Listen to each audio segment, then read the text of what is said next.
Yo, welcome to Hard Pass. I am your host, Jacques Slade. Today on the show, we've got Nike lawyering up, selling out, and popping off. Oh, and we've got this week's hottest releases. And of course, we've got our Hard Pass. I'm obviously traveling this week, so I'm not at home in the studio. I'm in a hotel room, but that don't stop the show.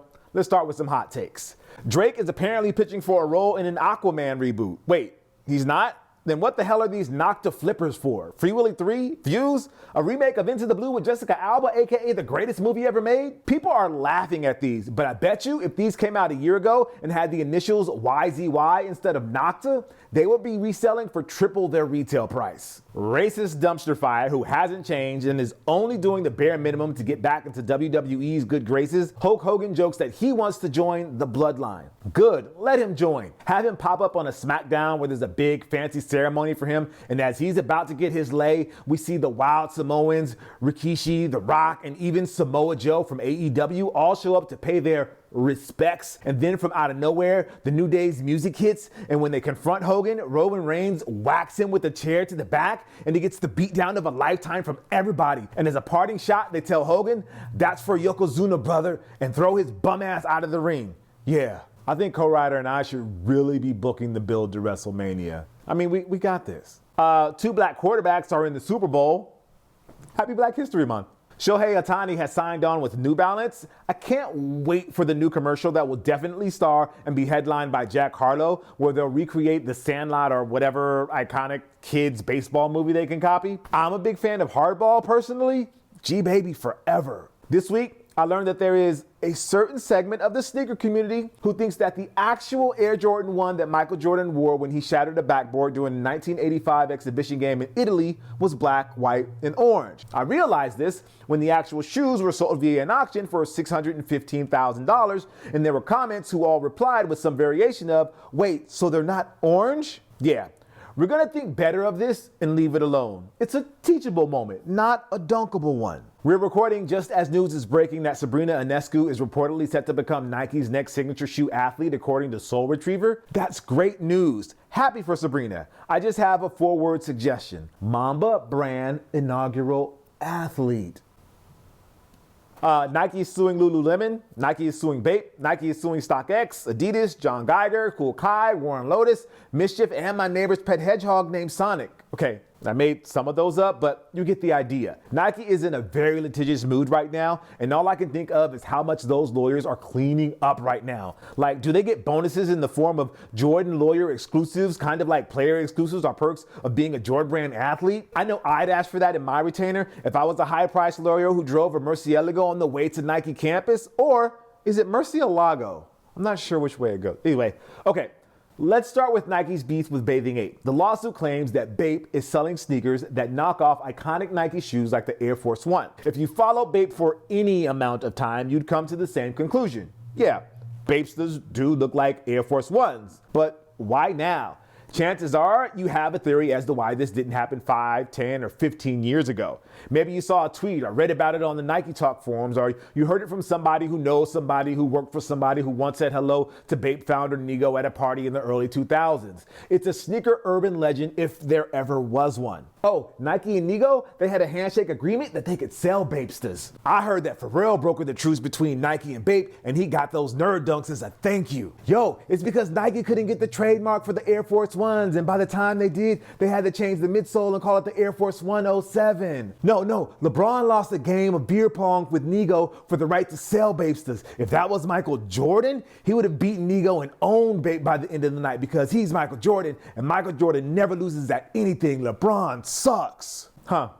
Everybody's got a story to tell, I guess. Even on Hard Pass, I'm sure we've mentioned things we've heard about that relationship in a past episode as well. According to friend of the program, Brendan Dunn, over at Complex Sneakers, Nike is going after Bape now because while they were habitual line steppers over the past 20 years, it wasn't until recently that Nike felt Bape was actually crossing it. See, in the 2000s, when the Bapesters were dropping in Japan and New York in gaudy patent leather with kaleidoscopic colorways, they were serving a very niche audience, one that Nike rarely catered to. Bape was doing the job that Nike wasn't willing to do at the time.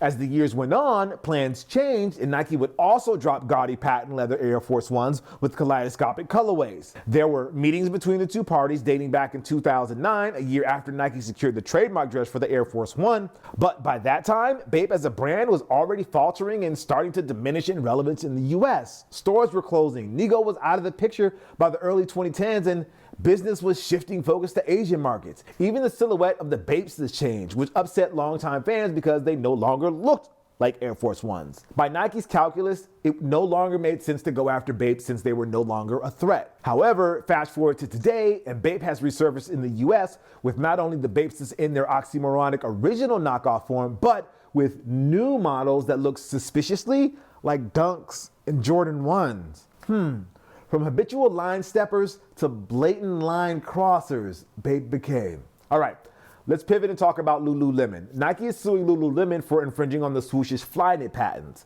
Unlike their lawsuit with Bape, where the beef stems from the Bapes looking too much like an Air Force One, I don't think Nike has to worry about anybody mistaking the charge feel, the bliss feel, or the strong feel for any Flyknit style trainer in the swooshish lineup. This is more about how the shoes are made, and Nike is alleging that Lululemon's process in creating and shaping their knitted uppers are too similar to what they have done for hundreds of different Flyknit sneakers they've designed and produced in the past 10 years. It should be noted that Nike has also sued Adidas, Puma, and Skechers for their own knit sneakers throughout the years. But this isn't the only pending lawsuit Nike has against Lululemon. In January of last year, Nike sued them for infringing on 6 patents related to Lululemon's Mirror Fitness device. So there was already beef simmering between the two, and now this recent suit is just adding even more gas to the already raging fire. Like with Bape, Nike sees Lululemon as an existential threat to their business, and that's why they feel justified in their actions. Oh, and Lululemon has a $40 billion market cap, so yeah, they're kind of a big deal. Now more than ever, Nike looks like the big bad corporate overlord who wants everything to themselves. Whether that's fair or not is up for debate. Nike is trying to protect their trademarks like any other corporation or individual would do if they saw their work being exploited. At the same time, they look super petty going after Bape now after allowing them to rise and fall and rise again over the course of 3 decades. The sneaker community would say that Nike deserves this headache after years of allegedly stealing ideas from smaller creators. We here at Hard Pass feel like Nike should do more to reach out to these creators and collaborate before those creators have to resort to knocking off Nike's IP in order to be seen and heard. It's all just a giant mess, and while it's up to those high-priced lawyers with Jordan exclusives to hash it out, I think it says a lot about the taste of the sneaker community that after all these years, they still just want Air Force Ones or slight derivatives of it. All right, it's time for the heat check, where we bring you everything that's dropping this week. This week's sources are Sneakers App, Sneaker News, Nice Kicks, and of course,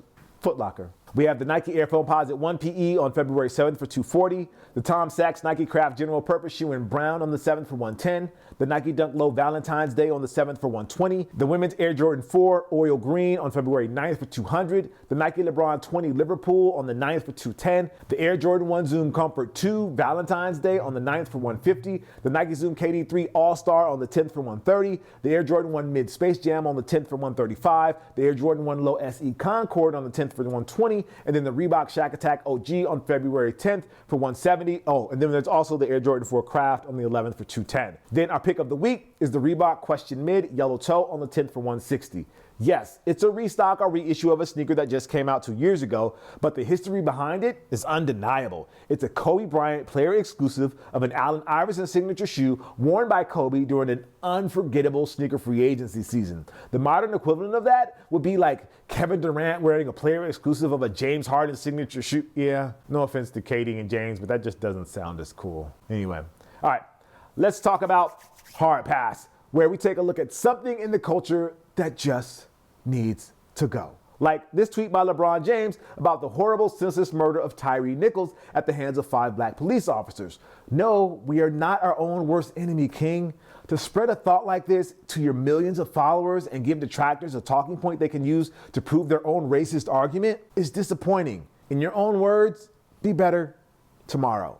All right, let's talk about Tiffany's. What do you think about when you think about Tiffany's? The old movie that you've probably never seen? The old song by Deep Blue Something that is peak 90s apathy? The place you go to when you need to buy something as a way of apologizing to your, damn it, co-writer, we're not all malicious home wreckers like you, bro. Anyways, where was I? Right, Tiffany's.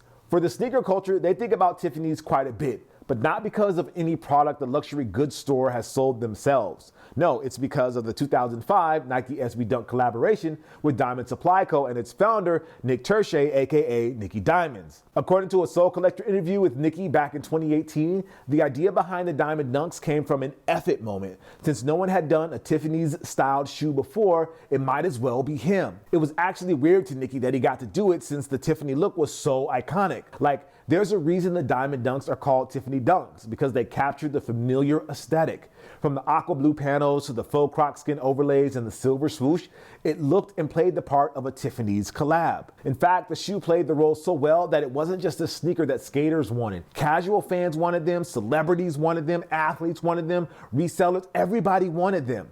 It spawned one of the first sneaker memes, the Tiffany Kid. A Nike SB documentary about the shoes with footage from the 2005 launch captured a moment that is commonplace today, the overnight campout. Dom DeLuca, founder of Brooklyn Projects, says in the doc that while Nike SBs had successful drops before that, the Diamond Dunks were the first to have the lines that stretched multiple blocks. It really was a game-changing sneaker that Tiffany's had nothing to do with officially. Most people just happened to call them Tiffany's. For myself and co-writer, two bums without Diamond Dunks until the highs dropped in 2014 and the subsequent anniversary pairs that dropped years later, we felt the Tiffany's effect in a totally different way. We both remember the days when we were told by our respective higher-ups at the time to not only stop name-checking Tiffany's in reference to the Diamond Dunks, but to go back to old posts and remove Tiffany's there as well. So yeah, if you're wondering if Tiffany's was aware of the impact Diamond Dunks had on popular culture, they absolutely were. Which brings us to 2023, and Nike and Tiffany's have announced a collaboration that felt long overdue. On March 7th, they will release a premium Air Force One with Tiffany's branding for $400.